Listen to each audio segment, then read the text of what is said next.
All right. We live? I think we're live. Anyways, welcome everyone. This is CF, aka Kralos, and we're at the end of this year-long project, guys. I can't believe it's 2021's almost done, and I would say I pretty much fulfilled my commitment to try streaming for a year. A premise that my wife was very skeptical about, and mostly because she thought it was going to be like a weird career move. All right, Tav. Good night. Thanks for showing up for a second.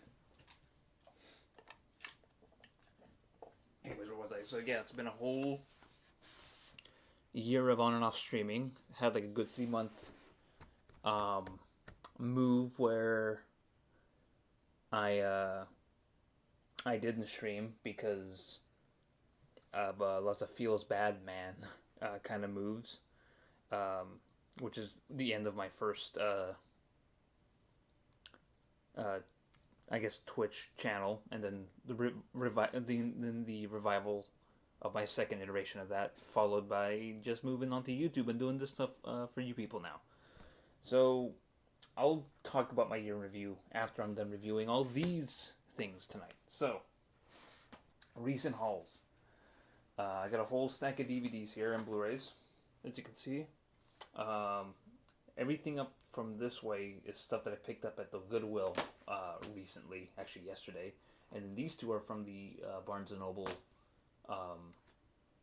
They're from the Barnes & Noble sales that happen at both on their website and, Criterion sales that have happened, Barnes & Noble, and the flash sale that happened, I think, in October. And then we have these book ones that I picked up from my local, and by local I mean it's a town over, local comic book store. So let's talk about this. So I kind of want to talk first about the books because they're a little faster to do. I haven't finished reading that Marvel Monster Works, which I've been working on, honestly. I'm about halfway through it. I'm on the section called Man-Made Monsters. The Alien Invader one was pretty interesting because there's a lot of cool, funny, dumb twists in here. Like A Martian Walks Among Us is maybe my favorite of that group. Although The Blip is another good one too.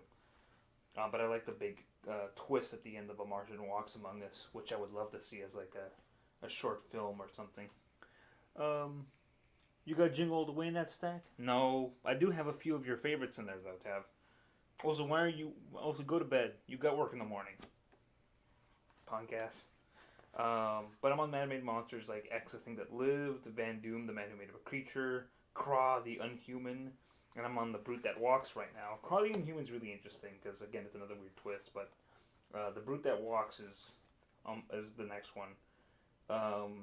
Van Doom, The Man That Made a Creature, is really weird. I kind of don't like it, but I do like X, The Thing That Lived, because that is a really good, like, I mean, the twist kind of sucks, but I do like this. I do like this kind of meta. Anyways, I'll talk about this when I'm actually done with it. All right. Good night, girl. I see you tomorrow. All right, thank you, Tav. You can always comment. You can always watch the archive, and comment on that later. That way, I can't respond to you in a rude manner. You can just honestly just like type any rude comments in the archive later. But anyways, let's get on to this book haul. So first up, I guess we'll go in order to stack. We got Hawkeye. I don't know what volume this is, but it's Hawkeye Private Eye. And it's from one of those kind of like young readers on kind of digest books that Marvel does, where it's like, because it's a smaller size, as you can see compared to this one, because it's a small size, it's it costs like way less. It's like $13, which is really interesting. It collects the 2016 Hawkeye series from like issues 1 through 12, and this is a really thick book. It's huge. Like, and for $13, just because I guess it's maybe meant to like be marketed towards like a younger audiences, but it's got some good cover art in here. The main thing that attracted me to it wasn't so much because like, oh, new Hawkeye show, which I haven't seen yet, but I'm interested because I like Hawkeye. But it's what interests me about it was mostly the artwork. Like, it doesn't. I'm always into like the way Marvel will like do like a weird. Well, I guess for I don't know. I guess it feels like Marvel knowing like, okay, nobody's gonna really read this comic except for this target audiences, so they'll be into this style of artwork. But I kind of like this really kind of like simplified, kind of a realist style. Kind of reminds me of a lot of indie comics, but it's also kind of like, I don't know, like it's very kind of like graphic designy in a weird way. Kind of reminds me a lot of like it feels like retro but new. I don't know how I don't know. I'm just throwing out words, but I like the simple designs and like the kind of more realistic anatomy thrown in. So I don't know. I'm a man who's into very kind of simple line work and like more realistic character designs. But there's like two different artists. Luckily, they have very similar art styles, which is why they were able to like kind of switch in between a few issues.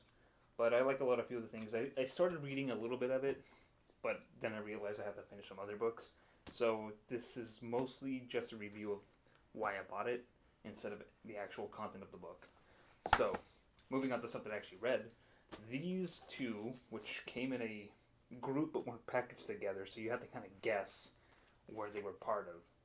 And it seemed like maybe the comic place forgot that these were put together, so they put two different stickers on these things. Set of two hardcover trade paperback. So I think it's kind of funny because it's just like we forgot to package these together in like plastic or something. We'll just put two stickers on each one to identify them together, so people will have to look at the back and say set of two. As you can see right there, those stickers. But this is Next Wave Agents of Hate, written by Warren Ellis and drawn by Stuart Immonen, as you can see here. I first read these books, or at least like the first few issues of Volume 1 back in high school when they were new. I think it's 2005 or 2006. When were these printed? I am very bad at this. First printed... Well, this is first printed in 2007. But I think it's 2006. These are when these are from. But essentially it's set not in our normal Marvel universe, set outside of it. But essentially it's about this like team of superheroes that work for this fake version of S.H.I.E.L.D., this like parody version of S.H.I.E.L.D. called HATE, which stands for Highest Anti-Terrorism Effort. And they fly around this thing called the Hate Aero Marine, which is 3 submarines like connected together with like space shuttle rockets on them. Again, it's a parody. There's Dirk Anger, their version of Nick Fury, which is very funny. He's like this weird suicidal version. Tangent, if you're watching this, Dirk Fury would be your guy. In fact, here's one of my favorite lines from it. Every day I smoke 200 cigarettes and 100 cigars, and drink a bottle of whiskey and 3 bottles of wine with dinner, and dinner is meat. Raw meat. The cook serves me an entire animal, and I fight it barehanded and tear off what I want and eat it, and have the rest buried in New Jersey for hate. So, it's stuff like that. But the heroes are, and here they are. I'll go in like order of guess of like recognition, because this guy is one that is made whole cloth, kind of like Dirk Anger and Hate for this series. But it stars Elsa Bloodstone, Aaron Stack the Machine Man, Monica Rambeau, formerly Captain Marvel, now Photon, and Tabitha Smith, aka Boom Boom, aka Meltdown from the X-Men comics. And It's really interesting because you got these group of unlikely, forgotten kind of heroes, and they all have like their weird quirks. But Warren Ellis kind of talks about how when he wrote these characters or wrote the series, he didn't really want any character development. He just wanted to be like, as he calls it, pure comic book, which just means like he just wanted to be weird and dumb.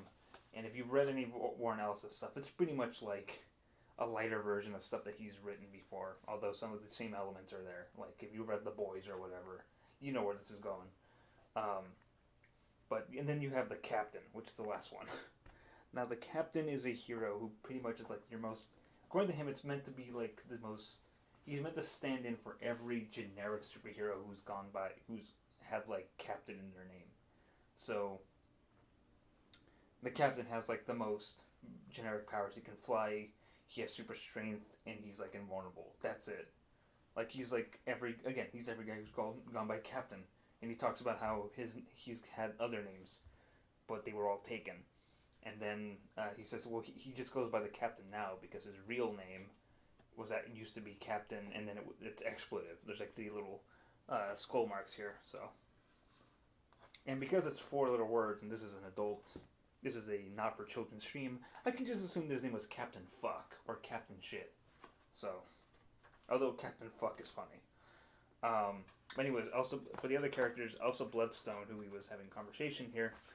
That's a character from the Ulysses Bloodstone comics. Essentially, Ulysses Bloodstone is in the same way that Vandal Savage is this like caveman who was like given immortality through like a mysterious meteor in the Stone Age, and then lived through every bit of history, shaping it, like working behind the scenes, like in every historical thing. Ulysses Bloodstone is kind of like, what if Van Helsing was a guy who had this mysterious like space object embedded in him, and then like, or it's not a mysterious space object, it's actually more of like this kind of intergalactic cosmic creature, and part of the creature got stuck in him and gave him like immortality and like super strength and invulnerability. So it's just this. So he's this immortal, invulnerable monster hunter who's like hunted monsters since the beginning of like civilization, and also has his daughter, and she's introduced in her own comic series, like I think early 2000s, I think. But she's in here. She's her blood of her humor is about her being token British. So, and just kind of being like fed up for living so long and not feeling anything, just fighting monsters. And then, so that's that. And actually, a little bit going back to the Captain. So he's like I said, his whole thing is he's generic, but also like he's so generic that he has to like drink and like have, like he's like this weird drunk from like the Bronx, who got powers from like these aliens who thought he was like the nicest man. And then he beat him up after he got their powers because he was so drunk. But anyways, the other characters are Monica Rambeau, who people will probably recognize from that Scarlet Witch show on Disney Plus. And she pretty much, like, again, she's like her whole, like, again, most people who know her, she's got her whole photon powers. And at one point was Captain Marvel, or took the moniker of Captain Marvel and led the Avengers, which is the running joke with her. Just like, when I used to, her whole thing is like, when I used to lead the Avengers, and she's like trying to like shape this team into like a good, normal team that could fight like villains, and like take care of like these plots and whatnot. So that's her whole thing. Aaron Stack the Machine Man. Oh, by the way, they're fighting Fin Fang Foom in their first issue. Or in their first 2-issue story arc, because that's the thing about this too, is that it's a 2-issue story arc. But Aaron Stack the Machine Man, I think he's a Jack Kirby character if I remember correctly, who's essentially kind of one of the weird obscure ones, fell by the wayside, but he came back. His whole thing, like in this one, is that he has this he fights for humanity but hates humans because of the way they treat him. And in fact, to the point where like he has like a slur that he's come up with, like as a robot, he calls humans' fleshies, and he hates it. And he like Monica hates it because he thinks it's creepy. He's also kind of a creep and like a weird, gross dude sometimes, but yeah, he's like a weird pervert, and he likes to like stick. He also likes to like get his robot brain drunk on beer all the time. But oh, here's a great image. Dirk is trying to kill himself, and he's got like this huge gun that that's like just huge revolver. Saber, if you're watching this sometime later, please tell me this is possible. But so that's his thing, and then the last person, of course, is Tabitha Smith, aka Meltdown, aka Boom Boom from the X-Men and like X-Force comics. Her whole her mutant power is that she can make things explode. She can make these like little like energy bombs. But the way Warren Ellis writes her in this is that she's kind of like this vapid, very like mid 2000s, like celebrity girl. Like think of like the way Nicole Richie and like Paris Hilton used to be. Like she's very much a parody of those kind of like people. And their whole thing is that they find out that this company, who used to be a terrorist company or like a terrorist group, became a legit group, and then ended up buying into spoilers into the hate into hate. Actually, it's not spoilers because it's right in the beginning. I think it's called Sin. Again, I just read this recently, but I like the plot is there in my head. But let's see. So yeah, the Beyond Corporation, which I think used to be Sin, pretty much became the benefactor for hate, and then these guys were like special agents for hate, found that out, defected, and took their crazy cool Doctor Who style ship with them, and now pretty much like are working to destroy all these like super weapons that like the Beyond Corporation has been making that like test out on humanity. Oh, it's actually 4 submarines. And hate is trying to stop them from doing that, and also recapture them. So the whole thing is like them going to every next. Oh, here's this fucking Celestials, Erisham, judging poor old Machine Man. So yeah, so it's stuff like that. It's full of all these dumb things. It's like the dumbest. Like it's all of Warren Ellis's like dumb like ideas of how retro comics are. Like when people write about them, this is kind of like like he imagines them to the point where like some people would probably call this like epic, like the humor in this and the references kind of like epic bacon bullshit. It is very mid to early internet, like 2000s, like shaping internet humor. Like it's all that stuff, that kind of jokes and stuff that you would see in a lot of like parody comics from that era that would, like I said, shape internet humor with like, it's the kind of random humor that became very prevalent in that early time of like mid to late 2000s internet and early 2010s internet stuff that would be printed on a goddamn Hot Topic t-shirt and would be funny, so there's stuff like that. That's the first issue. Weird stuff. Again, Aaron Stack is a Machine Man who does not like to be called that. He's like a weird pervert who wants beer. That's the first issue, which is not in great shape. I don't know what how they were holding it. I tried to have it. I tried to I don't know what happened with the edges of the cover, but it's all folded. So I probably from people holding it like this so much. But I tried pressing it and putting some weight on it to fix it. But the second volume, which is hardcover, so I don't know how I don't know if these are probably used. The artwork, Stuart Immonen's artwork gets a little better. The color the coloring is less flat. There's more shading. The faces, weirdly enough, kind of get more detailed, which I don't know if I like that much. There's a cool. They kind of get to the bottom of everything, and find out who exactly is behind all this. It's funny because like I think the bodies get more exaggerated, but the heads get more, the faces get more, I think like detailed and realistic. They fight like a shitty like a shitty knockoff of like Dormammu named like Rorkanu or something like that.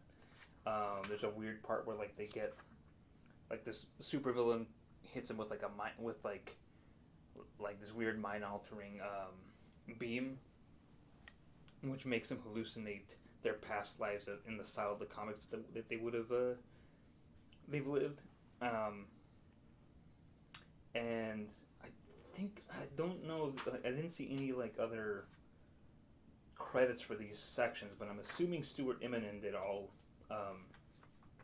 the artwork that was aping it in the different styles. Like, it's all like a weird psychedelic thing, which reminds me of this artist whose name escapes me right now. The Machine Man one looks very much like the kind of indie comic drawn by like, not Chris Ware, but the dude who did Ghost World, and 8-Ball. God damn it, what's his name?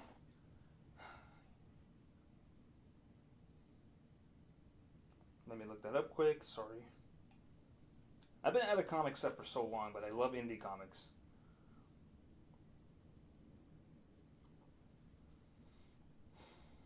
Daniel Klaus. I knew it was something. It started with a CL. For some reason, in my head, I thought it was going to be like Stuart Klaus or something, or Cloud something, or Clouts. But it's Daniel Klaus. It's kind of drawn in that style of like a Daniel Klaus comic, in that weird kind of repetitive, like monotone kind of like thing of a like panel structure. Captain Universe, kind of hinting at like the Captain's like true origins or something. I think he actually does join the real Marvel Universe, which I'll talk to in a second here. And then of course Bloodstone is all drawn in Guillermo del Toro, in Mike Mignola style, like shadowy artwork. Again, it looks like it. I don't want to say like my initial thought was like, did he get like these guys to come in and like draw this, or is this just like, or did he draw it himself? I like to think that he drew it because like I think you can see some of Immonen's style right there. And for some reason in my head, this kind of reminds me a lot of Alex Ross's stuff. So that might be maybe what the reference is there. But yeah, they eventually get to it. There's this really cool sequence that is these 2-page spreads that just get weirder and more random as they go on. And again, like it just becomes weird and random. So like I said, like if you don't have like a tolerance for, like I said, for one of my favorite descriptions of the style of humor, which was epic bacon bullshit, then it's might not be up your alley. But if you're a fan of like The Boys, then it's probably worth looking up. And in terms of, like I said earlier, not being tied to the regular continuity, it does exist in its own continuity, or it did recently, because I think during the second Civil War event, which by the way, there's a great cover that is used, because this is coming out during the Civil War, and right here. We don't care. Please love us. Mark Miller licks goats.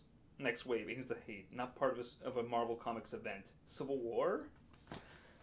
Warren Ellis hates Mark Miller, so there's that little jab at him.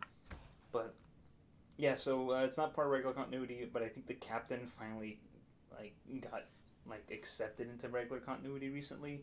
All the other characters already existed, so they have their thing. I can't really tell you how these characters kind of exist outside of this comic, but I know it's like I said, it's just like a parody of that. So, do I recommend any of these? I'll tell you if I recommend Hawkeye or not. The artwork alone sold me. Although I think Kate Bishop's costume is kind of weird. It's got these weird cutouts that I don't like on it.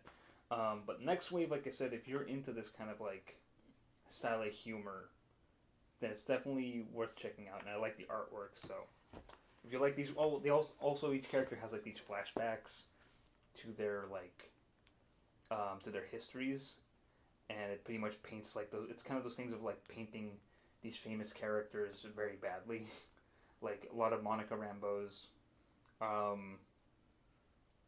flashbacks to being the Avengers is pretty much being treated as like a second class citizen. Like there's like a scene in here where Captain America just tells her to like, this is man's work. Go and go fix me. Go home and like go back to the Avengers mansion and fix me dinner. Also, Monica Rambeau hints that maybe Captain America might be gay. So there's that. And that does it for the book portion. Now let's talk about these movies. So, talk about these two Barnes & Noble haul first. So, and I've watched them both already, and I've watched the special features. So first off, Throwdown. I guess I'll just go down the stack. Throwdown by directed by Johnny To. It's a Hong Kong movie from, I want to get this right, 2004. I was 15 when this movie came out. It's about this down on his luck bar owner who used to be a judo champion. Like I said, he's down on his luck. He has to resort to like a lot of like weird schemes and stealing to kind of make ends meet, but also he's got a gambling problem. And he's just kind of like doing that whole like, my life is garbage. I'm just gonna have like a destructive, I'm just gonna like be self-destructive kind of thing.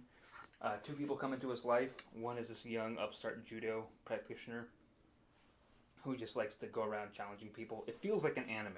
It feels like a manga, like a manga story, because like the character who comes in to like challenge everybody feels like the kind of character you see in like a shonen anime, who just like, I want to be the best. I'm gonna challenge everybody, and like the main character feels like a character at like the buddy who's gonna help up. And same thing with like the female protagonist of this, because there's three protagonists. There's him, the young upstart, and then this young woman who joins in later.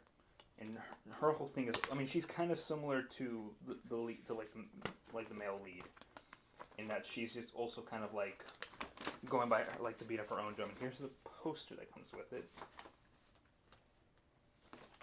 And the great scene, by the way. Nice little essay on the back. Anyways, so the female lead in this story, and the names escape me, so I apologize. Her much like the lead, is like very, not self-destructive, but such a free spirit, kind of looking for, like, I don't know, she's chasing her own dreams. Essentially, like, the two people who come into his life are chasing their own dreams. But one guy is like super determined to do one thing, and the other is more, she's determined, but is also willing to like kind of jump around what she wants in her life almost. I don't know, it's weird. She's such a wild card in a way that the two male leads aren't. But as it goes on, like things like kind of not turn around, but he hits such a low point, the lead, that he eventually starts turning his life around. It's a really cool like I thought it would be like this kind of, because the trailer kind of sells me on this like almost like this kind of Hong Kong gangster movie where everyone just does judo, and instead it's like something way different. There's like references to Akira Kurosawa's Sanshiro Sugata movie, as well as like the whole like Sanshiro Sugata thing.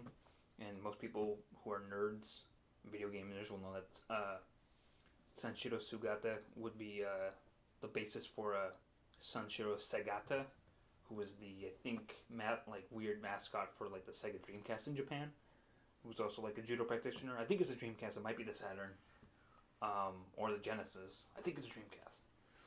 But anyways, the judo action is really cool. I never thought I'd see like a whole fight scene of people just literally being like judo thrown the whole time. It's really rad.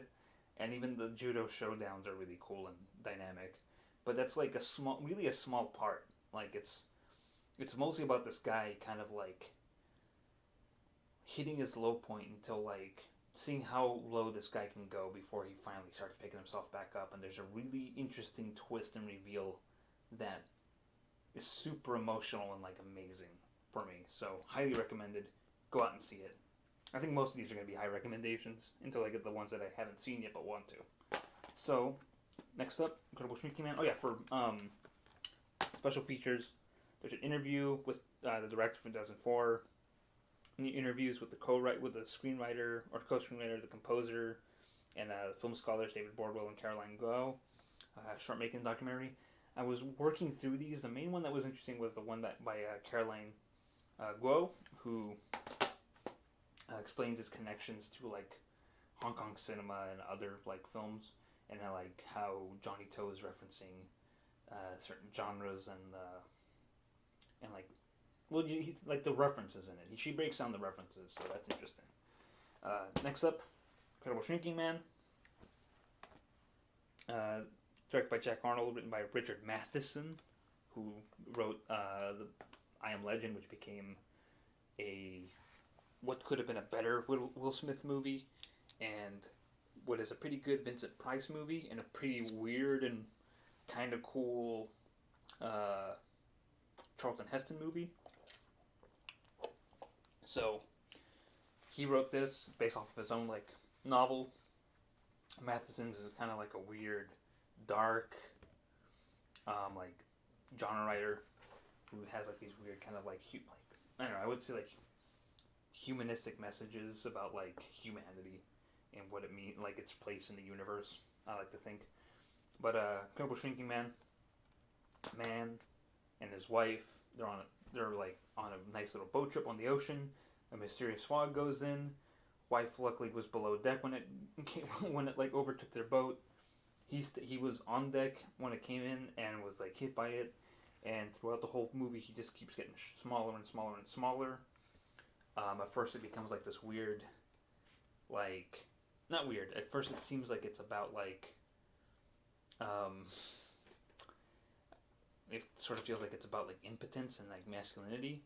But as he keeps getting smaller, like it starts becoming about like man's place in the universe, like I said earlier. And the effects are really interesting. Like sometimes it's kind of silly, because like it's like, here's the thing. You can tell that it's a normal sized guy sitting in like a giant version of, of like sitting or standing near like a giant piece of furniture that looks like, that obviously would not be that size in real life, but it works because like they do a really good job of doing like that. I'm doing not foreshortening. What's the word I'm looking for? It's that dummy little optical trick that you can do with cameras where you can kind of make things look the same. Like it's like you essentially do like a deep focus.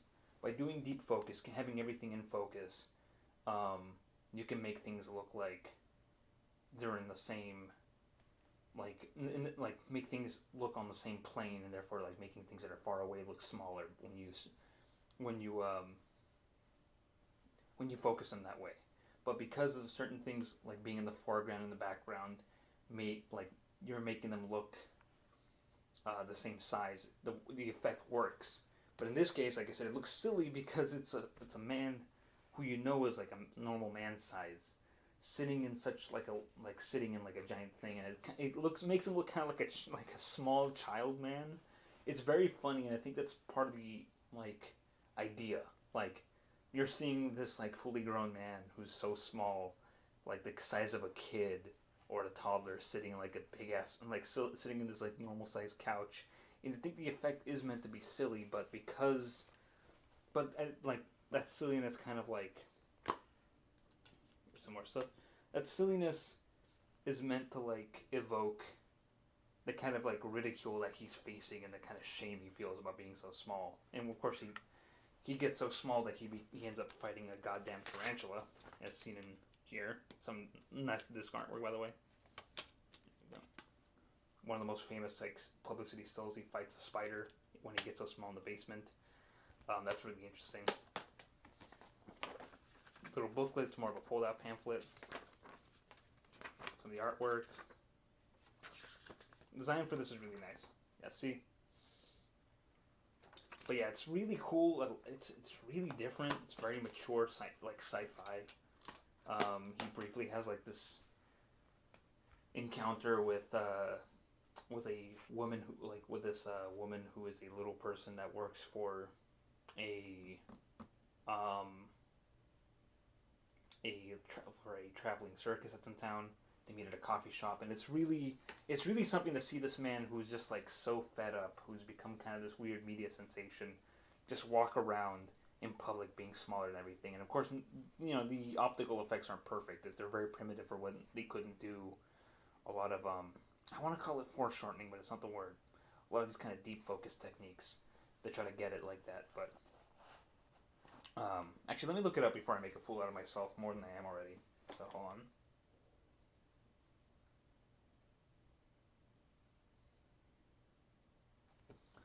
Let me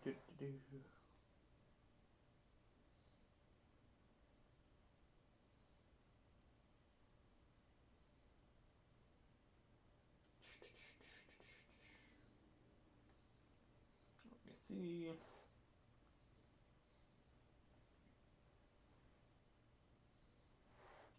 Let's see.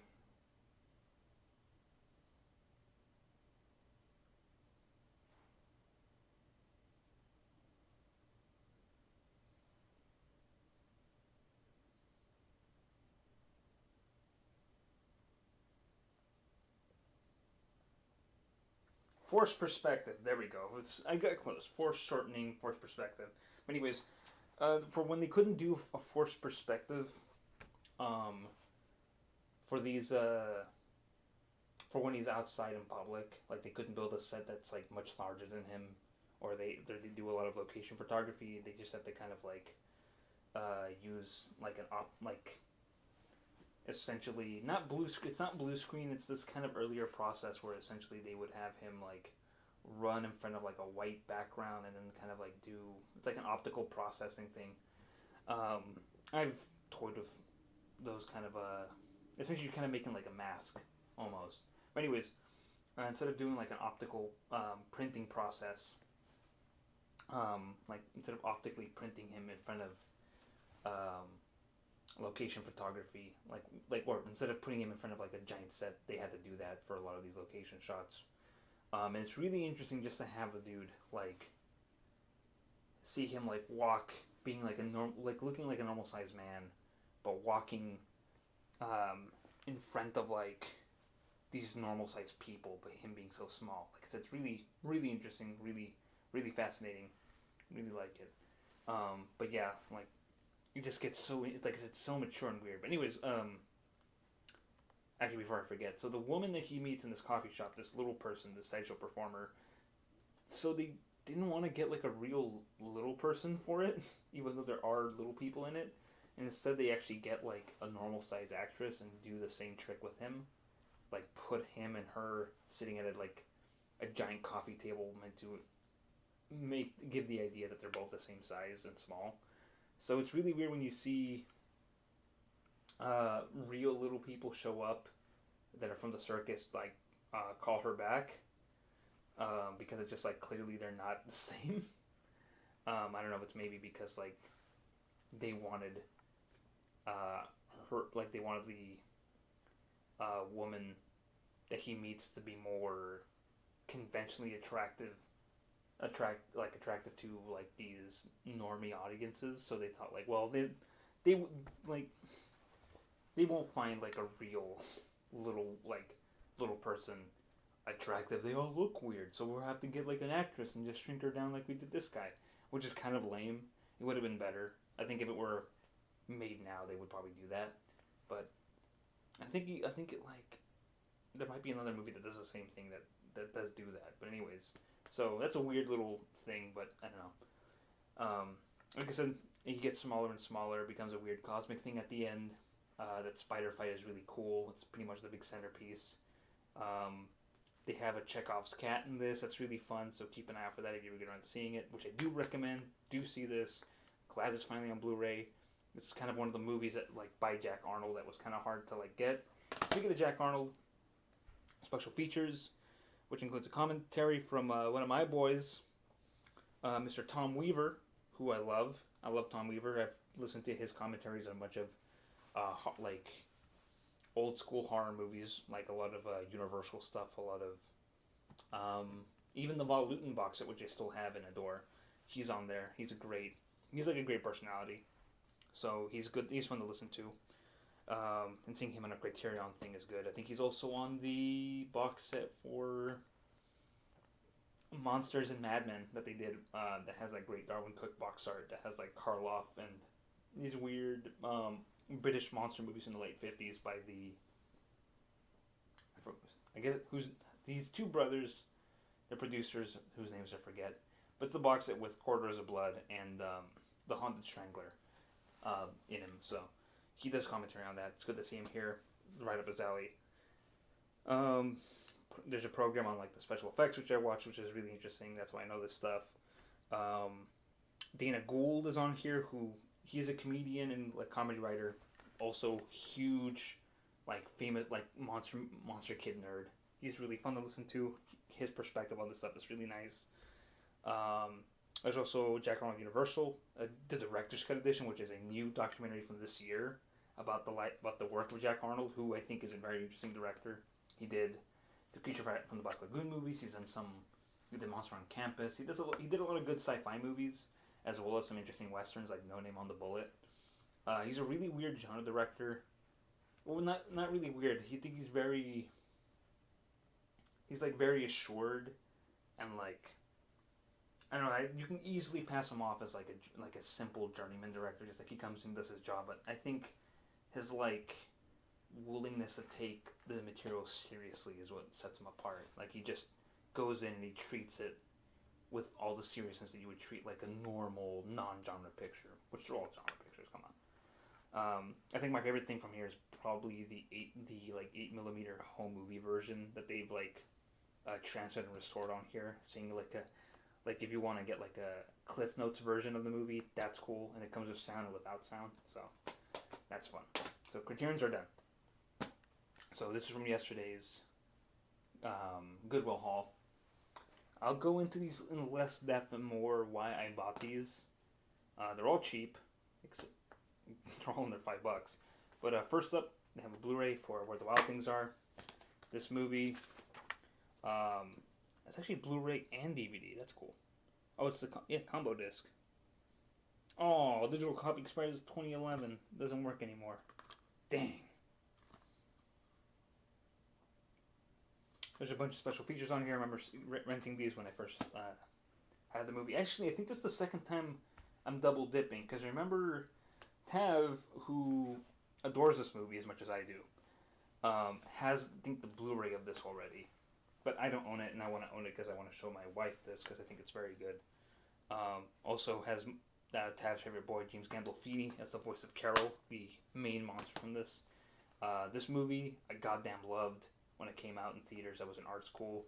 All the kids in the film department pretty much were like all over this movie, because Spike Jonze is kind of like who.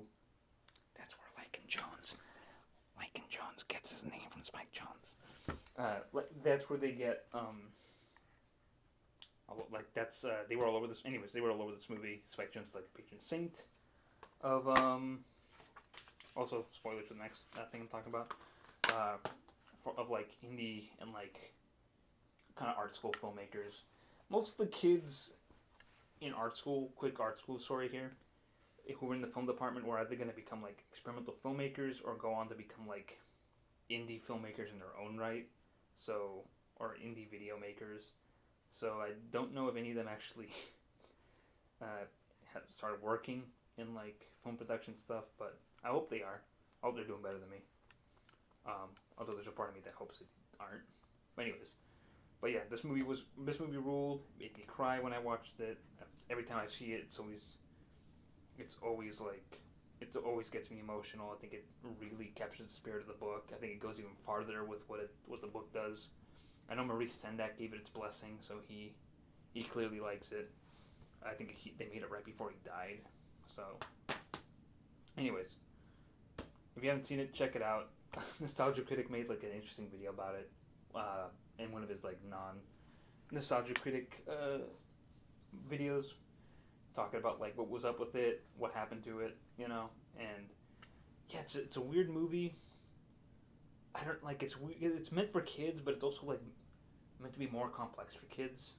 It's one of those weird kids movies that like is right there in between like it goes farther than like your typical Disney or Pixar stuff that like it's like kind of an all ages thing, but it's also darker than that. So I don't know. Next up, Emmett Otter's Jug Band Christmas. It is a beloved Christmas classic. This thing was in its original like plastic when I found it at Goodwill. It's like this is why it has like doesn't have like a sticker on it because it was just somebody had it. I don't know. I think my local Goodwill has like a bunch of like local video store stuff that came in. It was just like donated because there's like several copies of the same movie. I think a Prairie Home Companion has like multiple copies at the store for some reason.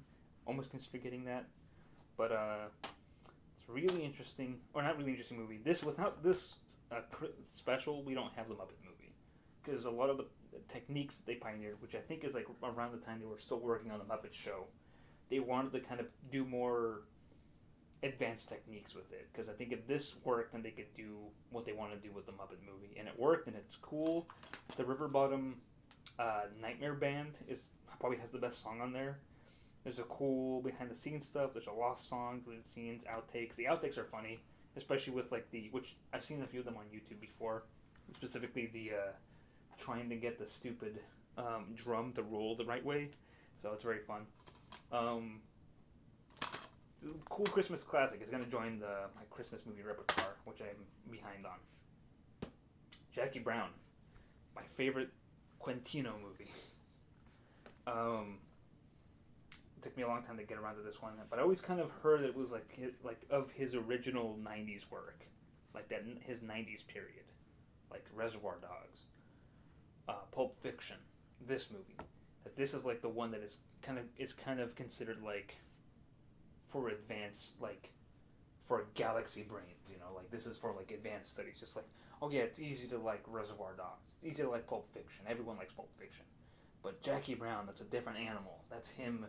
Like maturing, going into mature phase. It's like it's not as easy to like and kind of point out all the cool stuff. It's not as easily quotable, but it's more mature. And I agree. I think it is like it's an interesting movie because after this, he kind of doesn't get to that same kind of weird, reflexive kind of slow style that he goes in here. Like those first two movies, he's just like imitating these kind of more kinetic, kind of grindhousey, French new wavy kind of like movies he loves, but this one kind of goes a little slower. Like I don't know. I guess the closest thing I can think of is like the way the Coen brothers kind of slowed down and like made a more meditative movie out of No Country for Old Men.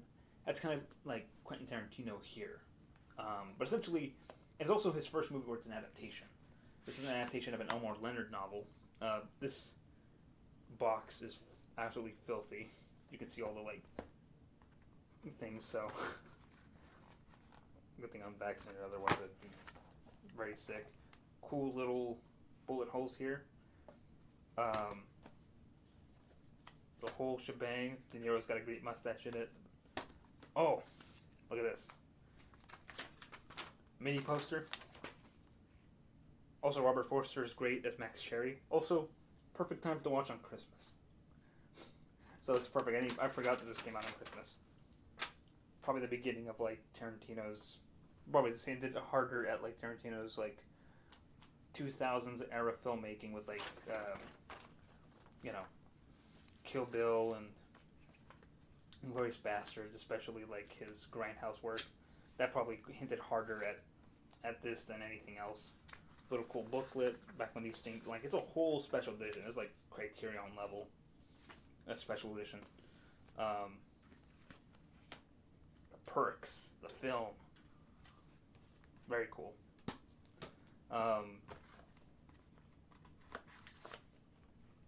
Kind of reminds me a little bit of like that Pulp Fiction special edition that I used to rent the hell out of at my Hollywood Video. There was a whole summer where I pretty much like rented it multiple times just to kind of watch every special feature. I had that movie memorized for like a long time. And now I get this version. I remember seeing this at like my local Target, and thinking like, I'm gonna get this one day. Oh, baby, I'm gonna get this. And it was like really inexpensive. I think it was like $10 at the time. I just thought like, one day I'm gonna get it. I'm gonna get it, and I never got around to it. And now I finally own it, so that's fun. And it's, you know, the classic DVD edition. So, like I said, I think these are all from like a video store that just didn't sell its stock, because there's here's the thing I found out. I think there were a lot of DVDs at my local Goodwill that were probably from a video store that went out of business. And instead of just selling them unopened as is, they wanted to make sure everything was like good with it, and make sure like they can open it and look at it, and also probably sell it at the retail like the used retail price. So they cut a lot of these open, because these have like the old like security tape on top, and when I saw them I thought like, oh wow, like these are unopened. And then I took them to this like cash register, and like the lady at the cash register just like, I'm like, she's like, oh, like I said like, oh, I think these are unopened, you know, like I think they're brand new. And she's like, and just went through each one. It's like, oh, so they probably just sliced the top like this. I might clean these up and move this properly a little later, but I think it's kind of funny. But anyways, Cutter's Way. It's a kind of neo-noir. It's one of these movies that were... So there's a website/channel that I follow called Trailers from Hell. I talked about this before. Essentially directors, screenwriters, and actors, and like other movie people who have worked in the kind of cult and genre film industry, talking about their favorite movies and kind of giving like a commentary over the trailer. Initially it was meant to be about like bad trailers for good movies, or movies that they thought were good that they liked, and talk over these bad trailers. And then it kind of evolved into just like kind of good trailers, or just regular trailers for these movies that they liked. But Josh Olson, who wrote History of Violence and used to work for Canon Films, and was once attached to write the Halo movie back in the 2000s, he recommended this movie. And I once had a chance to get the Blu-ray version from Twilight Time back when they were a company. And I never jumped on it, and I regret it, but now I have the DVD, so it'll be fun to actually get around to watching it. If I ever feel like watching a Blu-ray version of it, I think Criterion Channel has it, but that'll be fun. Also, a nice little thing here to show how widescreen and standard look. That's fun. So, yeah, it'll be fun to see. It's kind of these weird, kind of like, I don't want to say it's like a stoner, buddy kind of like detective movie, but it's one of these kind of neo-noir detective movies. Young Jeff Bridges, cool eye patch guy played by John Hurd. It's based off of like a book called Cutter and Bone. So, Grissom Gang, directed by Robert Aldrich. Let me take a drink of water. By water I mean Diet Beppis. So Grissom Gang, one of late works by Robert Aldrich, who directed Kiss Me Deadly, as well as The Dirty Dozen, which I reviewed on one of my old movie chats on Twitch, as well as a bunch of other nice, not nice, but as well as a bunch of other cool genre films like Whatever Happened to Baby Jane and Hush Hush Sweet Charlotte, the original Longest Yard. It's kind of like, I think I've talked about him a few times about how he's this kind of weird, not weird, how he's this kind of tough.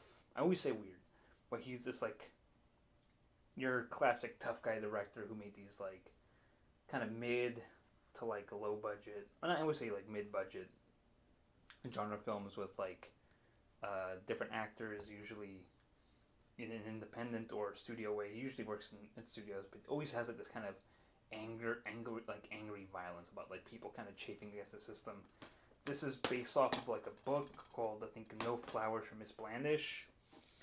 I think it'll have the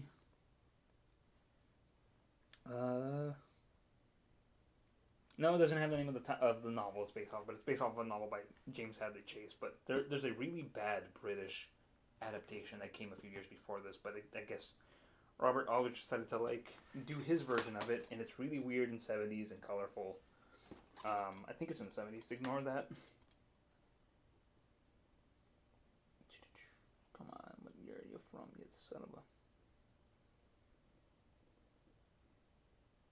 I see how it is.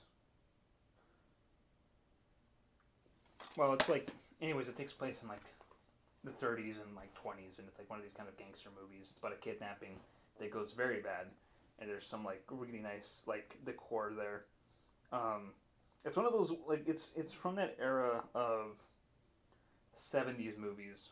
Yeah, 71 of like especially like the early 70s. Like early 70s movies about like the 1920s or like the early like 1900s are always weird because like that kind of like the film stock as well as I think a lot of use of like soft focus kind of really throws it back to that era. For some reason, every 70s movie that takes place in that time period feels more authentic than anything that I've seen like since or after that. It's really interesting. I don't know how why it just hits different, but seeing like and even westerns too. I think like I would say like movies that are made in like the 1800s and like early 20th century, so like 1900 all the way up to like 1930s, always feel like they're period appropriate. They kind of match that weird gritty like that kind of I keep saying weird that gritty style of like the time, like especially movies that are set during the Great Depression. They feel like they really capture that kind of the grittiness of that era, you know, like movies like Bound for Glory, which I have on Blu-ray. Also, David Carradine vehicle about Woody Guthrie. But anyways, seen a lot of screenshots for this. It's a movie that I've wanted to see for a long time. Now I have it. I don't have any excuse not to miss out on it. So it's in the to be watched pile, and there is no special features, nothing. At least this one had like a trailer and some. Actually, it has three different language tracks. It has a French, Spanish, and English. Same thing with subtitles. This also has French, English, and Spanish subtitles. And then these are both from MGM, by the way. Then you have one that's from out of the, like really left field, Artisan Entertainment. Not a great DVD. They're a decent DVD company, but they kind of I don't know. It's hard for me to talk bad about them, but they kind of always think of them as like releasing kind of bare bones stuff. But here's their version of King of New York, probably a very early DVD. When was this printed?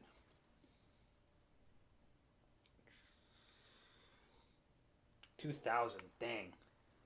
There's a young Lawrence Fishburne there.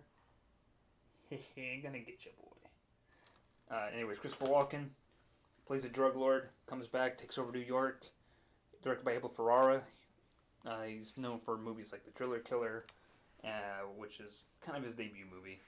Unless you've seen his porno, which he didn't direct. Don't worry. But Abel Ferrara, very kind of tough guy, very gritty director. Most people know him for his movie Miss 45, as well as the original Bad Lieutenant with Harvey Keitel, not the Nicolas Cage weird remake or sequel, reboot, whatever, with Werner Herzog, or directed by Werner Herzog. This is like, I think like probably the height of his like 90s era, like crime films. I always think of Ferrara as like a guy who kind of like starts up in the late 70s, kind of starts making a name for himself in the 80s, but then really hits a stride making these like very dark and gritty like crime movie, like self-reflexive crime movies in like the 90s. I think the 90s for me is like when he really kind of like hits a stride and just knocks out these bangers. And now I will read a few of the ones that he has done. While I look that up, I will also talk about the special features on this. So there's a widescreen version, surround audio, TV spots and theatrical trailer. That's pretty cool. A Schoolie D music video. It's digitally mastered. Scene access interactive menus. So back then this was cool. So this is how early it is in like DVD technology. By just having interactive menus and like scene access, that's like that was a special feature in itself. Now it's just like you need it. So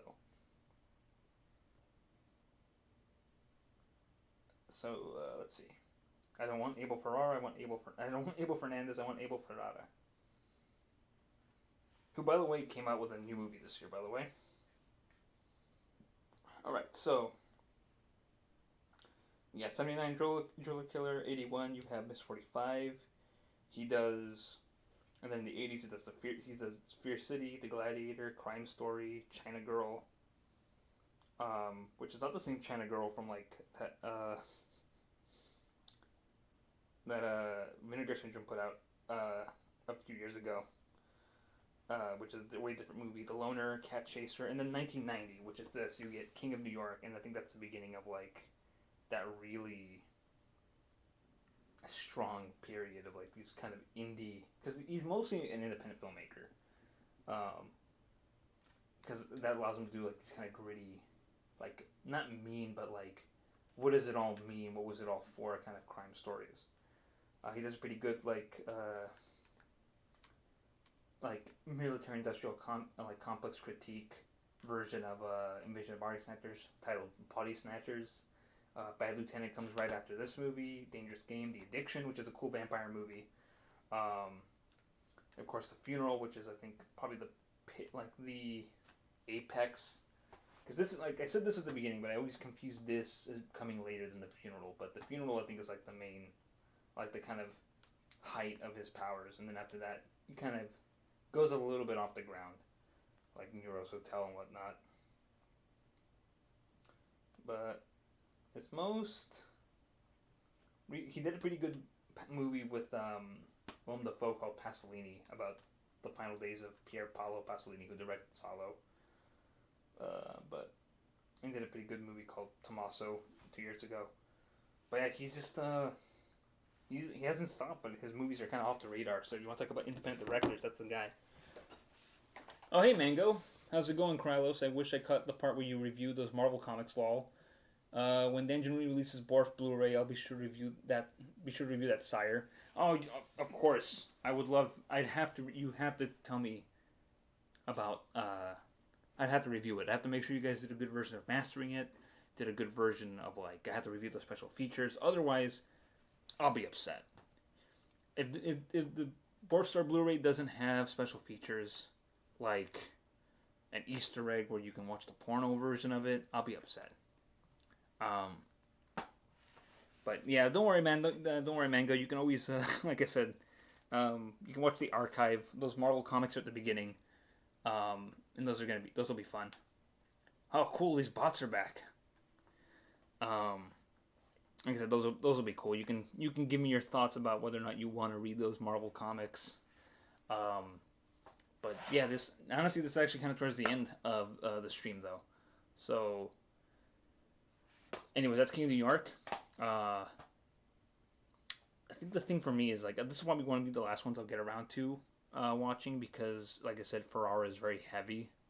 So you kind of, like, I feel like I have to watch, like, I have to, like, kind of psych myself up for some of his movies, and then, like, watch it, and then have, like, a palate cleanser after it. So that'll do it for the DVDs, and I guess I'll just go to my year in review. Dang! Dangeroni's League of Bots are here. Yes. Absolutely. That's what I was thinking. I was like, man, why did Danjin hire these bots? I can't even say that they're Russian bots, because the names are English names, like Grace Curtis or Adela Watkins. Which I think are, you know what, I'll be honest, I think a lot of, like, the 100 and blankety blank subscribers I have are all bots. For some reason, like, a few years ago, like, my subscriber count on this channel jumped from, like, I think 25 to, like, 125, and I looked at the names, and they were all weird Russian names. Or not weird Russian names, but they were all Russian names.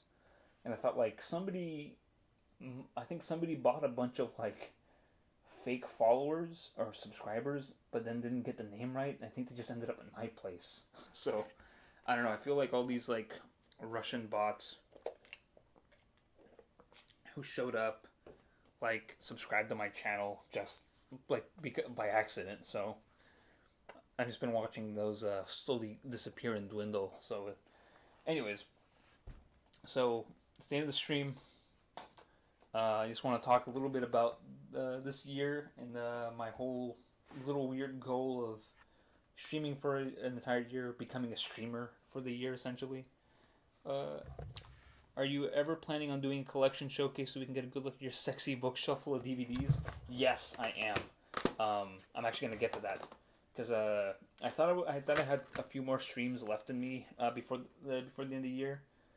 But honestly, I'm gonna wait until next year starts up before I start doing streaming again, because these next few weeks, which are the holiday weeks, are gonna be hectic. So I don't think I'll have time, and I would rather just like use my free time to kind of relax and finish some stuff up, like Dungeons ED, which I could give you a very quick glimpse of that. It's very garbage and I messed up, and I'll show you guys that in a second. But anyways, I will do that. In fact, Tav himself has said that he wants to do a video of me going through my entire Criterion collection. But I also want to review my other just regular DVDs, my non-Criterion stuff.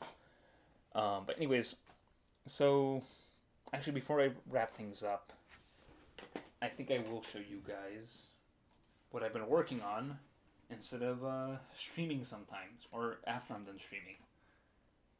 Because usually I still have the rest of the night, and I've been working on this lately. So give me a sec to give me a brief.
I'm back. No, it was. It didn't cut out.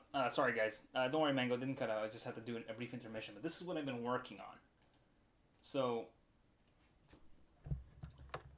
these. So I like I said before, I've been working on this whole thing lately, on this rotoscoping thing. So will show you a brief preview, and I will tell you about the horrors that have occurred because of that. So let me go to display capture window. All right, there we go. So I think I've shown this on like the Discord that I'm on with Mango and Tav. But let me show you very quickly what I've done. Pog, yes. Also, Mango, please ignore my janky tail animations. But so okay, so the first 10 drawings were like this. But then the next drawings, I'll show you I'll show you the whole thing, and then you're gonna be shook about how much I have absolutely binted my bogos over this.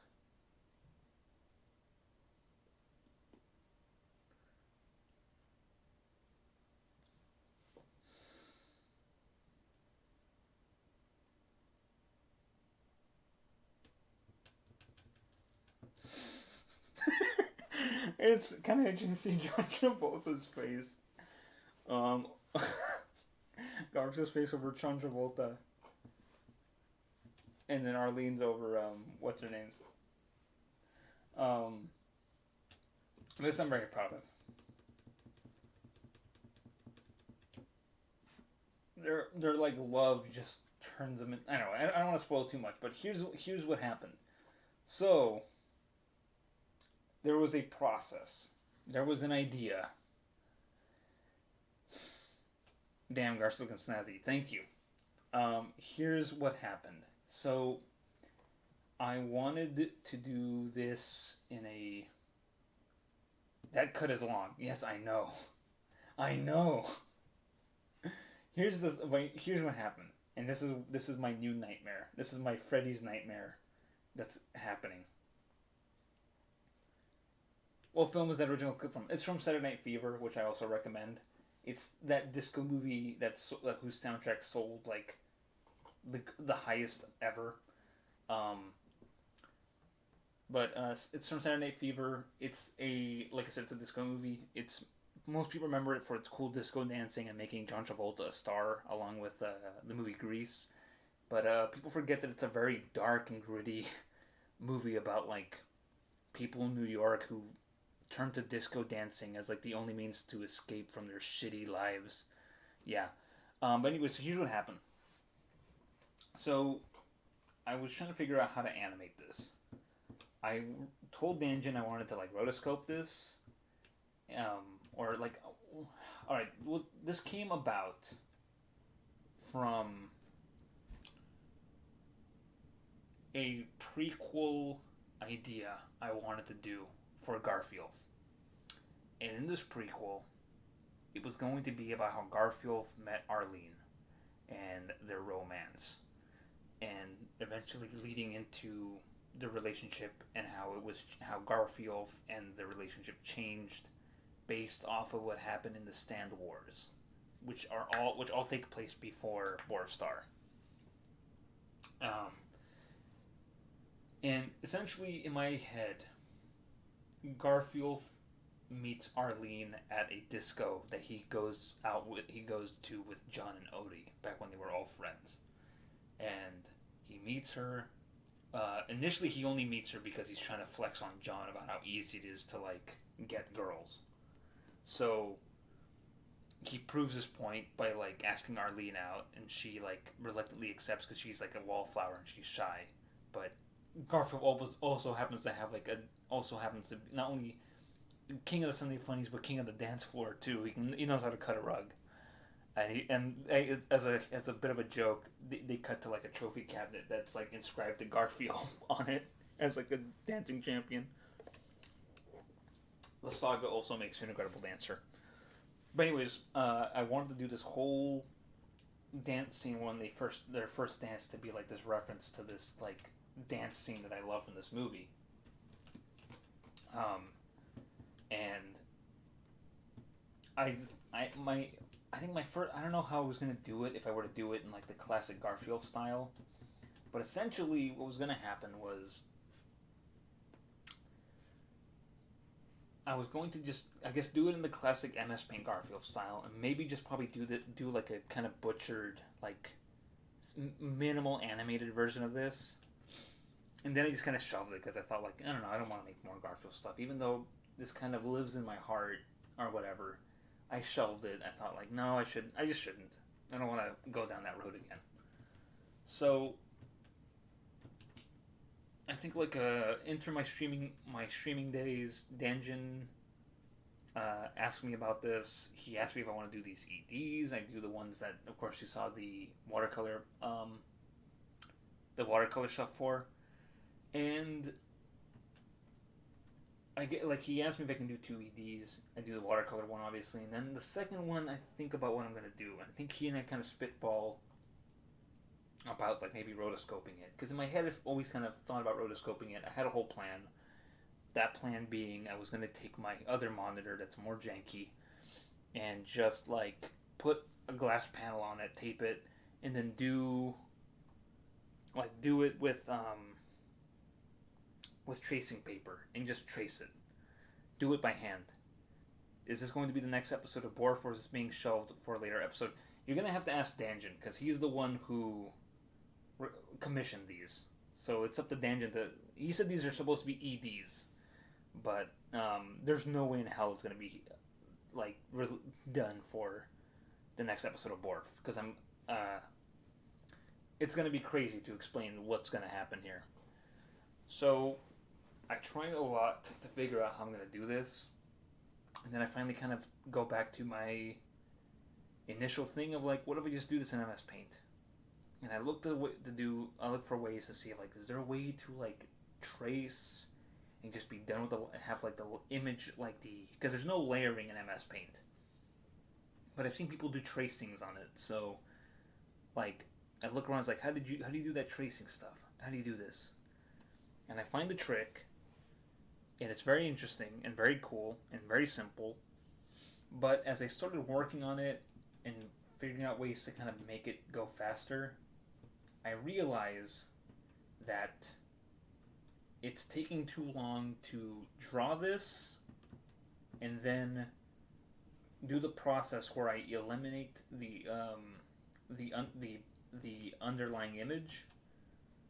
So I decide instead what I'm just going to do is I'm going to just draw over it, the original footage, and then I'm just going to, there you go, I'm just going to go in and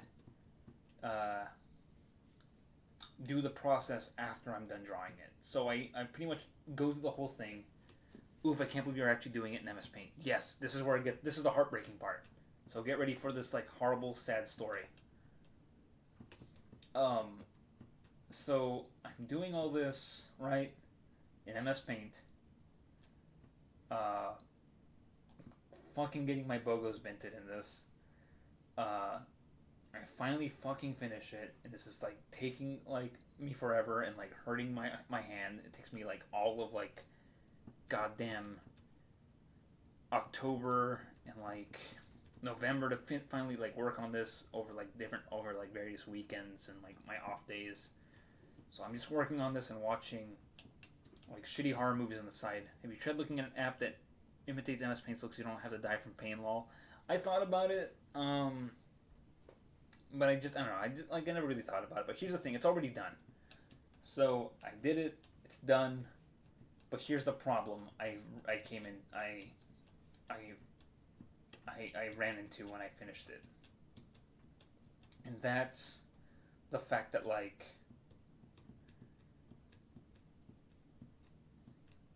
after you save the image, and you reopen it to like try to do the process to just leave the line work and remove the image underneath it, MS Paint pretty much says, what line work? All I see is the same image. So I did the process and it erases and like wrecks the line work so it doesn't leave it behind like in these original ones. So this is when you do the process right, which involves like selecting the whole image, inverting it, and then going into properties, turning it black and white. It says, do you want to do this? It's going to change it forever. You say yes, and then it does it, and then it makes everything black and white, and it leaves all of this like how it looks like, but inverted. So it's like, it's the inverted image of this, and then you go back, change it to color, like invert it back to normal, and you can save it, and it's done. It looks like this. It looks awesome. But if you don't do this when you're done with the drawing and you go back, you get garbage. Absolute garbage.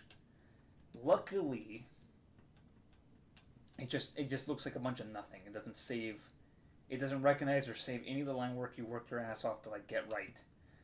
But anyways, after you do that, I realized like, fuck, this project is done. Like I fucked it.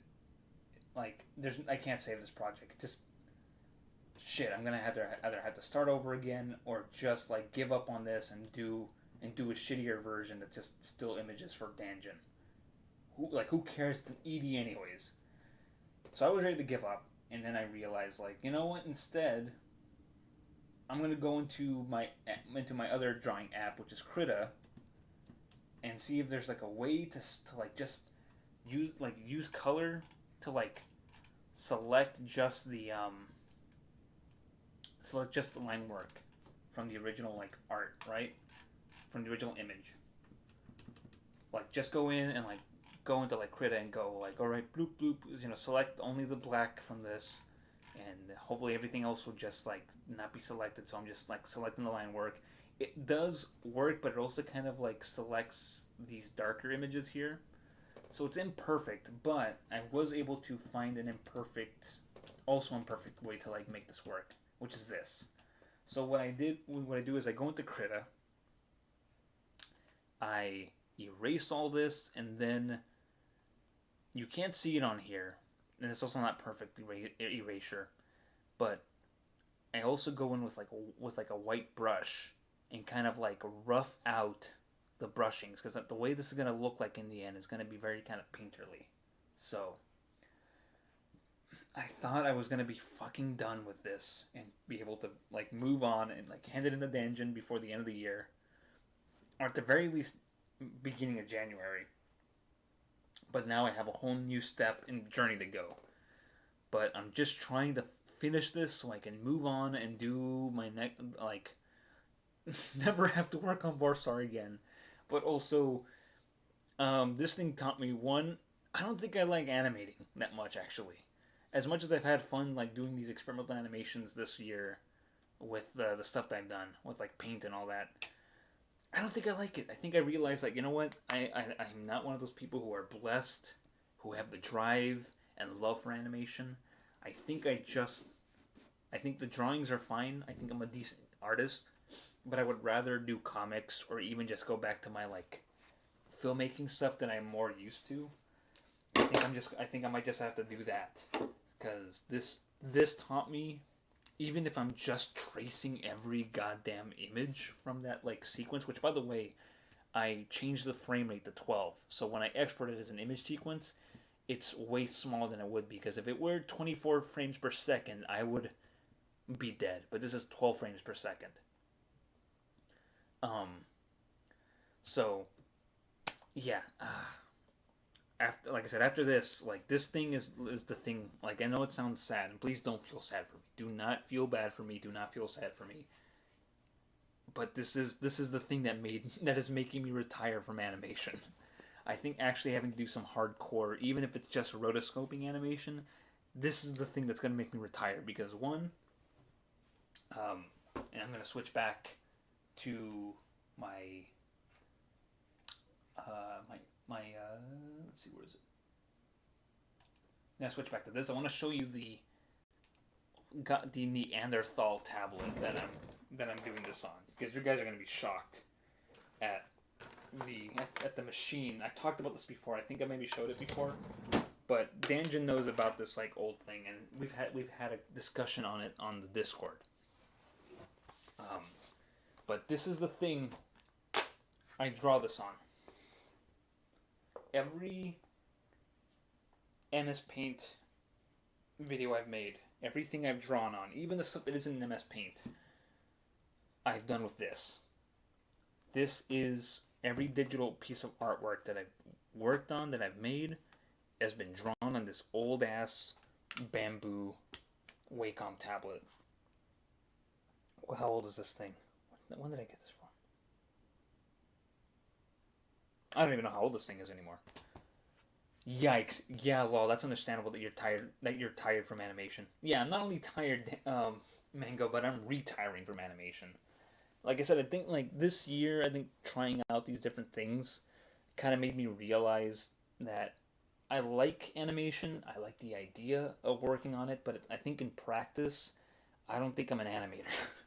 Like I find it really frustrating to like have to do the same thing over and over again. Like I don't have the patience for it. And I think it's good to understand your own limitations. Like I said, don't feel bad that like, oh, this was so hard and tiring that it's making me quit.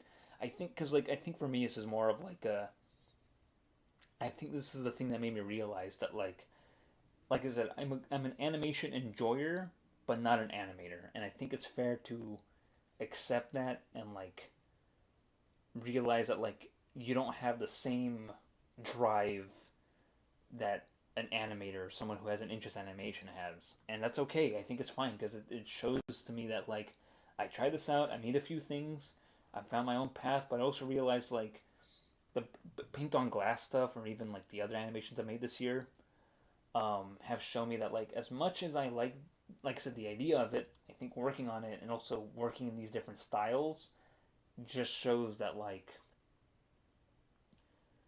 I what's what I'm looking for. I think like even doing that my paint on glass stuff just shows that like I think I'm looking for like a crutch to hide my weaknesses as an artist. Um, with like these different animation approaches, but honestly, I would rather just work on something that like I'm more I'm more comfortable with, something that is more in my wheelhouse. And like I said, like even the idea of like going in and like doing um even doing like a going back to making comics is like as much as I kind of fiddled with that idea, I think I would much rather um go back to like what I really went to school for. Oh shit. Um hopefully I didn't break it. If it breaks it, I'm done. Tell Danjin that the Borf Star thing is gonna have to go on that way. I'm gonna have to find a way to work do it. But anyways, um, like I said, it's just I think I've reached the point where like I said, I tried out animating. I try to put on that hat. Try to see if I could become that. See if like maybe I could make the films and stories I want to make. Because mostly it's the stuff that I want to do is like um is mostly what do you call it?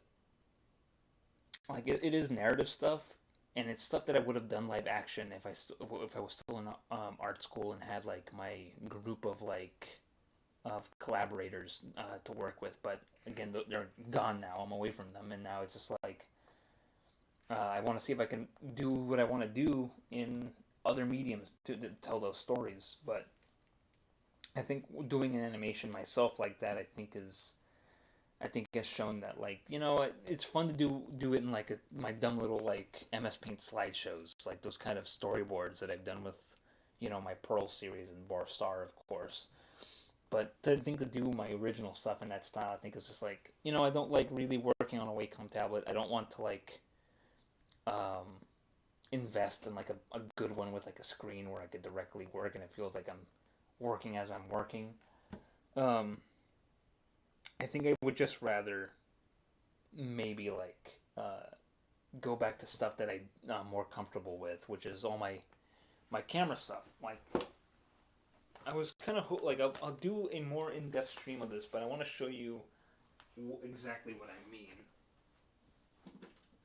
But like I said, I'm gonna do one of my future streams. I'm gonna do is a camera stream. I'm gonna a camera showcase because the real investments that I've been making since last year has been this. It's a 60 millimeter film camera. It's a Bolex.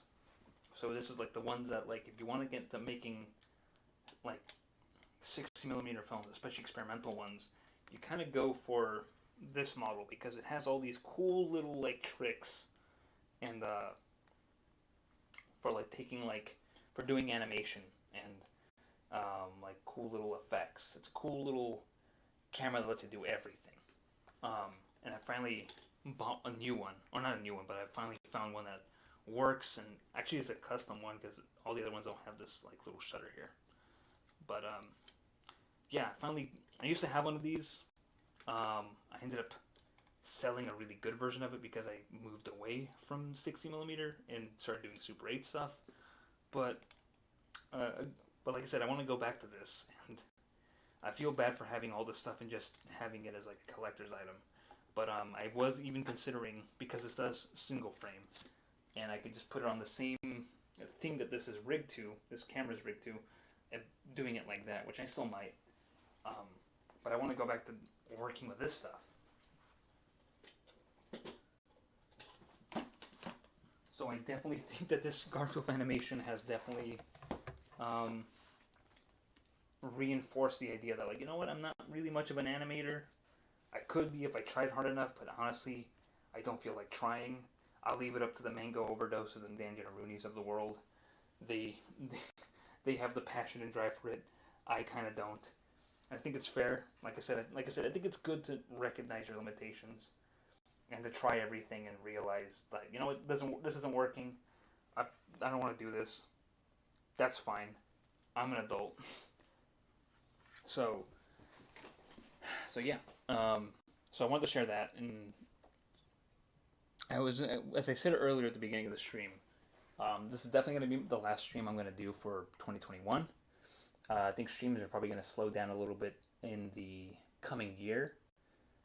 So I'll probably do these less often. In fact, I should have done this yesterday, but I had some people working on my apartment yesterday, and it really threw off my schedule. So also slick camera. Like if you ever do comics, I'll totally read them. By the way, Lamau. Oh, let's see. Your reasoning makes sense. I mostly like animating because of the fact that it's really fun and relaxing to me. I've seen a lot of people get into animation that are fans of it rather than fans of doing it. If you ever do comics, I'll totally read them. By the way, Lamau. Also, slick camera. Thank you. Like I said, I've considered toying with some comics, but honestly, the comics that I want to do are either ones that I've started and want to finish their stories. There's a superhero webcomic I used to do on my own website, which is, I mentioned before, was a blogger website that I customized the hell out of. And that was a fun comic, but I ran out of steam. And by ran out of steam, I mean that I got overtaken by the Brony fandom, which is not fun to look back on. But all my comics are on my DeviantArt. I'll post the link in our Discord, so you can read all the comics I did. And lol. Actually, you know what? I'll finish this thought about my future work, and then I'll talk about future streams in 2022. But I always want to do a cool thing for my resolution. It's not just like, oh, I'm gonna lose weight or whatever, because I want to do something that is more artistically like focused, because I like working with constraints. Doing one thing for a year, doing one hobby for a year, learn one thing for a year, trying to stick to it. This year obviously was the year of streaming. That was kind of brought in by watching a lot of VTubing last year. So I did it. I did a lot of, it wasn't a full year. I missed a few months, but you know what? It became pretty regular as it went on. So next year, I'm thinking of either sticking 100% to either doing 60mm filmmaking stuff, or making that an occasional thing and trying to go back to doing comics for a full year.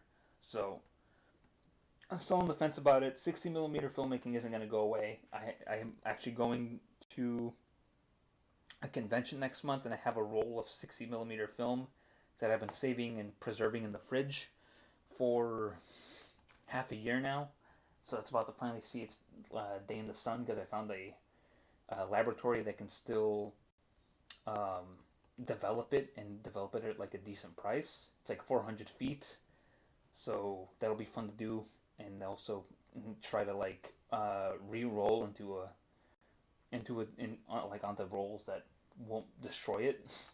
So that'll be fun. It'll be fun to like record cosplayers and commit them to film, steal their souls, if you will. So that's going to be a thing I'm going to be doing. But it'll be interesting to try to like make stuff of these films, or do comics. Because if I do the comics, like I said, it's all going to be finishing up stories, and even maybe adapting some scripts that I wanted to do for film into these stories. Or if I do only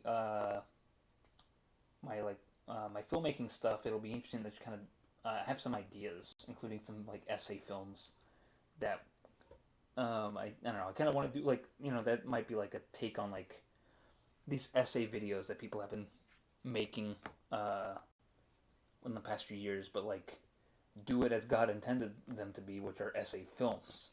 Because there's a few essay filmmakers that I really like, and it's a shame to think that like the essay video is now really like this bloated like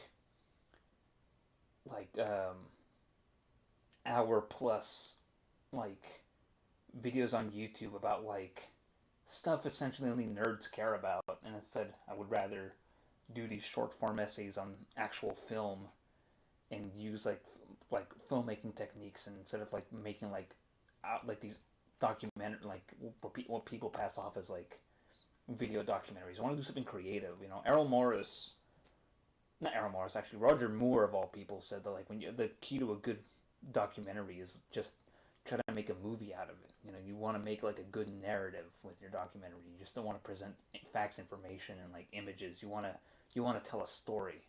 You know, a documentary shouldn't just be like a presentation of something. It should be like a film in itself. It should be as dynamic as like any narrative film. And I think that's a thing that like a lot of these goddamn essay films don't do. In fact, there's a lot of like these essay videos that like completely ignore their forebears, like Chris Marker, or Jean-Luc Godard, or all these other documentary filmmakers.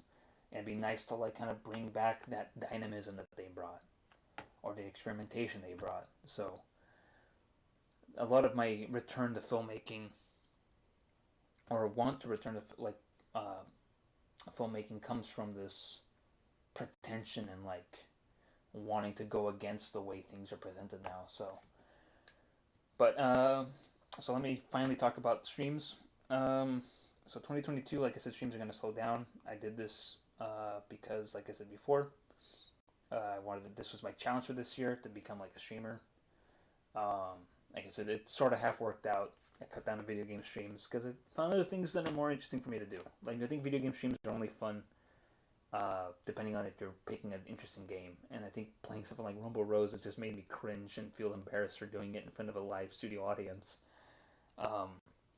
So I'll still do them. I'll probably still do stuff like this. I would rather do haul and review videos in this streaming format instead of having to like record them and sit down and like have to like have a whole polished script. I would rather just do it casually.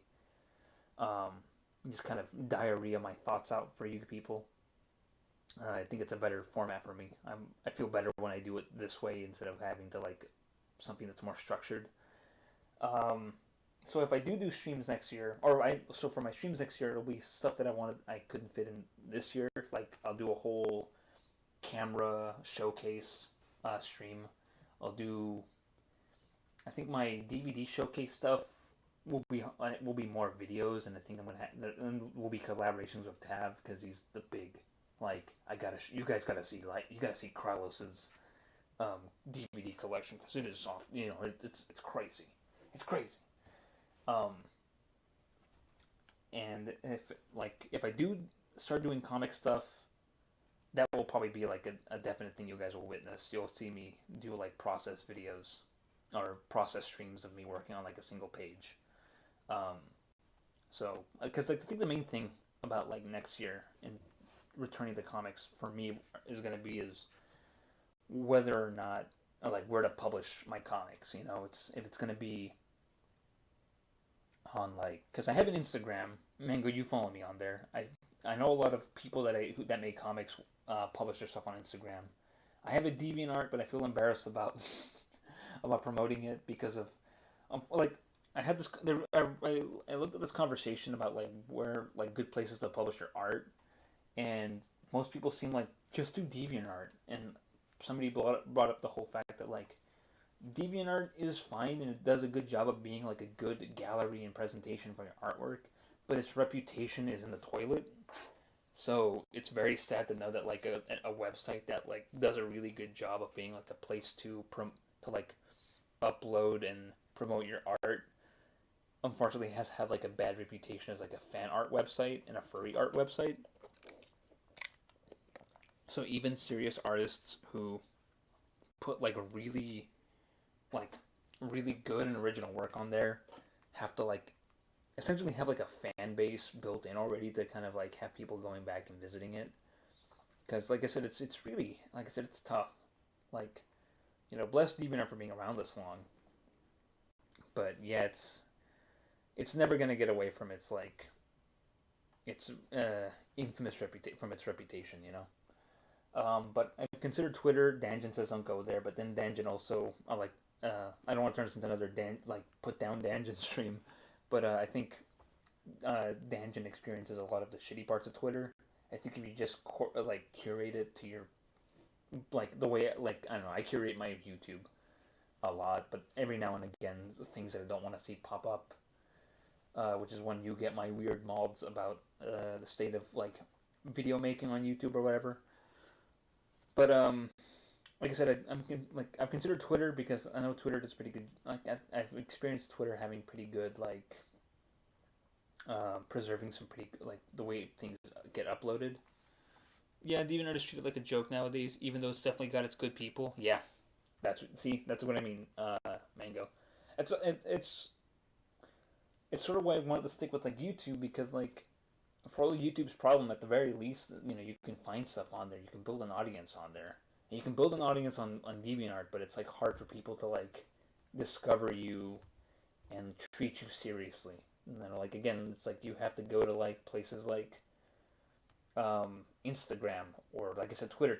I think Twitter's a pretty decent place to like you put your artwork up, even though it's full of garbage and horrible bots that will steal your artwork and then use it as NFTs.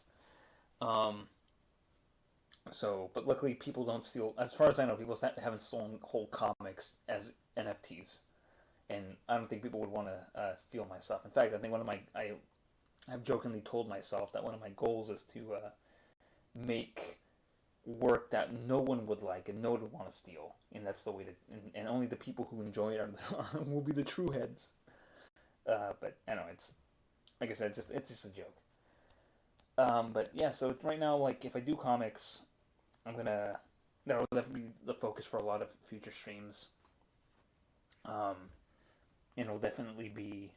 I'll definitely have to like figure out a place to post it. Like I said, I'm leaning heavily towards Instagram because I use it every day. Because I don't know, it's cool to kind of check up on people and their art. But also I hate how because of Instagram size, the best way to upload comics is to, and this is a thing that I've kind of noticed and that makes me very sad. Is that people would usually like make a comic that is that you can easily like crop down to like individual panels, and then the last image in that little like series will be like what the full comic looks like, and I think it's a very sad way to do it.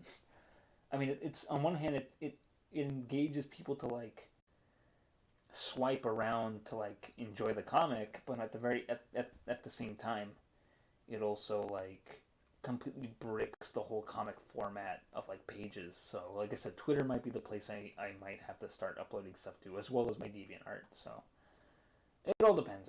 We'll see how it works out. I know some person said that like, I mean, for another joke website that people still somehow kind of take seriously is like a goddamn WordPress. Like a WordPress website seems to work for people. Somebody who used to use Blogger. Okay, cool. I might have to go there. So we'll see where this goes. We'll see what 2022 will hold for us. So yeah. I think that'll about do it. Tune in for next year. Sometime in January, I'll probably do a report from Sack Anime stream. That'll definitely happen because I got to talk about, probably share some photos. I've got some a Polaroid camera coming in the mail. I had a Polaroid camera that I bought recently. I put a new pack of film in it. Didn't fucking work. I don't blame the guy though. I think the seller only thought about how the camera would work based off like how it opens up and folds, but probably never put film in it proper, which caused it to not work. So because the way Polaroid cameras work is that you put like the batteries in the film pack. So when you put a battery in it, the first thing the camera should do is spit out the dark slide, which is the cover for like the little film pack to prevent it from being ruined. It didn't do that, so that was unfortunate. But so Sack Anime stream is gonna be coming up. Camera showcase and I guess we'll just take it from there. Maybe I'll do some video game streams if I find a video game that I want to play. I'm really highly considering going back to finishing Rumble Roses, but I want Tav to be here for that because I need his input because he's an uncringeable man. He's a man who you cannot make cringe. So that'll be fun. Probably another Brick Films stream with Saber. That was fun.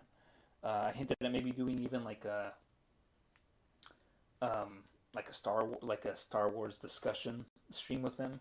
We'll see where that goes. Look forward to more collab streams. So sweet, can't wait for the Sack Anime stream. Yes, that'll be fun because I've never gone to the winter one. I've only gone to the summer one. So it'll be it'll be cool to see what that holds. So, until then, guys, I'd like to thank everyone who showed up, who came in and peeped it. Tav for showing up and saying, "All right, good night, girl. I'll see you tomorrow." And of course, Mr. Mango and the bots. Really appreciate you guys showing up for this, even if it is for the last part.